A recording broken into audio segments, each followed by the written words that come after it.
नमस्कार, मैं भानु शर्माली, आपका हृदय से बहुत बहुत स्वागत। देवगुरु बृहस्पति गोचर करने जा रहे हैं तो वृश्चिक राशि या वृश्चिक लगन वालों पर किस प्रकार से प्रभाव देगा कि देवगुरु बृहस्पति बहुत ही शुभ ग्रह है। शुभ और मांगलिक कार्य करने वाले, संतान देने वाले, शिक्षा देने वाले और पद दिलाने वाले, राज्यों करवाने वाले, तो इनका गोचर 13 माह के लिए होता है, लंबे समय तक के लिए होता है। और ये शुभ कार्य करवाने वाले, और जिसमें भी यह कहा जाता है जब कोई भी ग्रह गोचर करने जाता है तो वो अगली राशि जिस भाव में जाने वाला है, गोचर जिस राशि में करने वाला है, उससे कुछ समय पहले ही अपनी सूचनाएं, अपने फल देना शुरू कर देता है। जैसे कि सूर्य है वह 5 दिन पहले, चंद्रमा है तो 3 घटी पहले, तो राहु है तो 3 माह पूर्व, शनि है तो 6 माह पूर्व, तो देवगुरु बृहस्पति 2 माह पूर्व ही यह संदेश देना शुरू कर देते हैं, अपने फल दिखाना शुरू कर देता है। तो 12 अप्रैल 2022 को गोचर करने जा रहे हैं, तो उनका वृश्चिक राशि या वृश्चिक लगन वालों के लिए किस प्रकार से परिणाम लेकर के आ रहा है। बृहस्पति एक लाभकारी ग्रह है। बृहस्पति शिक्षा, विवाह, संतान, भाग्य, धन, आध्यात्मिकता, भक्ति आदि के कारक है। यह सब करवाने वाले। वैदिक ज्योतिष के अनुसार यदि किसी जातक की कुंडली में बृहस्पति की कृपा बरसती है तो यह कार्य उनके घर में होते ही रहते हैं। व्यक्ति काफी धार्मिक होता है, शिक्षित होता है, अंदर से सात्विक गुणों का विकास होता है। जिन जातकों का बृहस्पति मजबूत होता है वे लोग समाज में काफी सम्मान, प्रतिष्ठा, उच्च पद प्राप्त कर लेते हैं। ये किसी भी जातक के जीवन में उसके संबंध में बड़े बुजुर्गों के साथ कैसे रहे, उनका आशीर्वाद उनको पूरा मिलता है। बृहस्पति समाज में बुजुर्गों को, सम्मानित व्यक्तियों को प्रतिनिधित्व करने वाला ग्रह है। जातक की कुंडली में बृहस्पति की स्थिति, स्थान उसके शिक्षा के संबंधों का कारक भी माना जाता है। लगभग 13 माह तक यह गोचर करते हैं। इसका गोचर काफी प्रभावशाली, महत्वपूर्ण है। जिसमें भी गुरु का दर्जा श्रेष्ठ माना गया है, उसमें भी देवताओं के देवगुरु बृहस्पति सबसे बड़े ग्रह आकार में भी और प्रभाव में भी, और जिसमें भी मांगलिक कार्यों के लिए काफी महत्वपूर्ण। बृहस्पति की कृपा के बिना जातकों का कोई भी कार्य शुभ फल प्राप्त नहीं होता है। जब देवगुरु बृहस्पति अस्त हो जाते हैं तो ये मलमास आ जाता है, तो हम शुभ कार्य रोक देते हैं। 12 राशियों के बीच में अग्नि तत्व की राशि धनु और जल तत्व की राशि मीन के स्वामी है। इसके अलावा चंद्रमा शासित जल तत्व की राशि कर्क में यह उच्च के हो जाते हैं। वहीं शनि के द्वारा शासित मेहनती राशि मकर में नीच के माने जाते हैं। तो देवगुरु बृहस्पति 12 अप्रैल 2022 को शाम को 4:58 पर शनि शासित राशि मकर से अपनी स्वराशि मीन में गोचर करेंगे। जब आप घूमने के लिए कहीं जाते हैं अच्छे से अच्छे स्थान पर, लेकिन वापस अपने घर पर आते हैं तो आनंद की अनुभूति आपको प्राप्त होती है। तो देवगुरु बृहस्पति भी अपने स्वयं के घर में आ रहे हैं। धनु और मीन राशि इनकी स्वयं की राशि है और लगभग 12-13 वर्ष से आ रहे हैं, क्योंकि इसमें वक्री मार्गी हो जाते हैं तो समय अलग हो जाता है। बाकी अमूमन 13 माह तक एक राशि में रहते हैं। वर्ष की शुरुआत में वृश्चिक राशि के जातकों के उनके चौथे भाव में गोचर करेगा जनवरी में। इस दौरान आपका जीवन काफी अधिक सक्रिय रहने की संभावना है।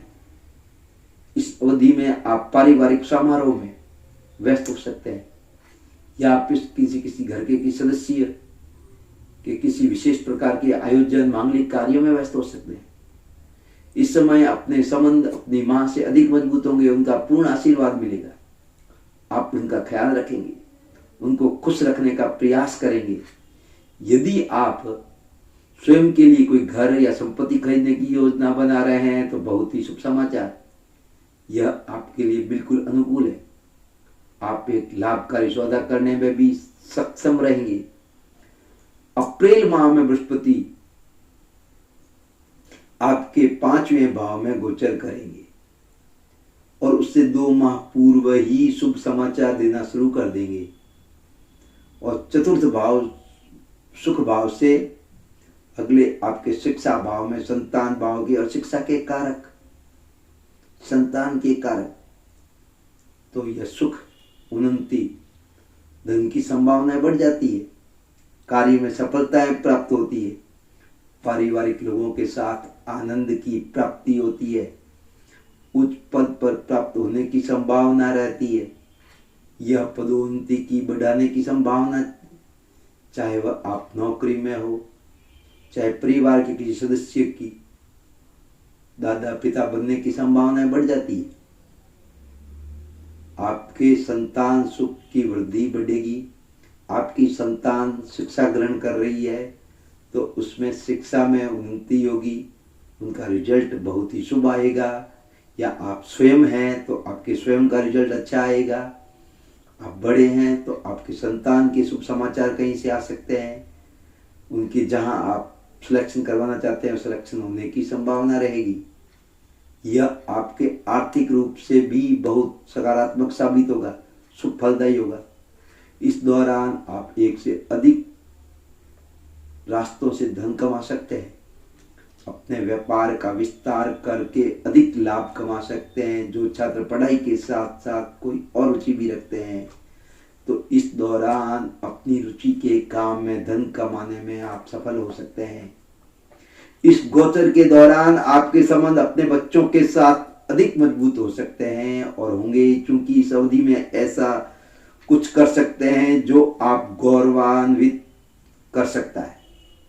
साथ ही आप कुछ मनोरंजक गतिविधियों के लिए कहीं जाने की योजना भी आप बनाएंगे। आप अपने शौक और रुचियों का अधिक ख्याल रखेंगे, वहां आनंद ले ही लेंगे। छात्रों के लिए सभ्य समय अत्यंत लाभकारी साबित हो सकता है।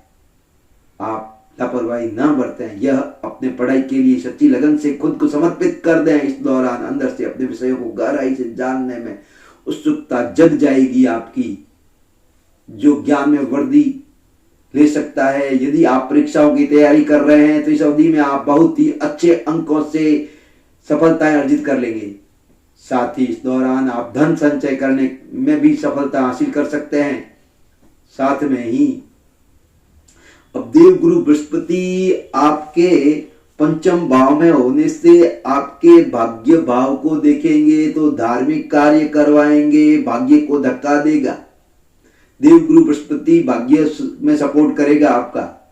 साथ ही आपके 7म दृष्टि देवगुरु बृहस्पति आशीर्वाद बना रहे हैं लाभ स्थान पर, एकादश भाव पर, जहां से बड़े भाई बहनों का विचार किया जाता है तो उनकी ओर से आपको पूर्ण सहयोग मिलेगा, उनका आशीर्वाद पूर्ण मिलेगा। साथ ही आप धन के अन्य तरीके भी अपना लेंगे और लाभ की मात्राएं आपकी बढ़ जाएगी। साथ ही आप अपने 9वीं दृष्टि देवगुरु बृहस्पति की आपके लग्न भाव पर होने के कारण से आपके विचारों में, व्यक्तित्व में, सोच में कुछ सकारात्मकता आ जाएगी, ऊर्जा आ जाएगी, जिससे आप नए नए प्रोजेक्ट की और जो आपके दिमाग मानसिकता में चल रहे हैं प्रोजेक्ट को क्रियान्वित कर लेंगे और आपको सफलताएं मिलेगी। आपके समाज में, मान में प्रतिष्ठा बढ़ेगी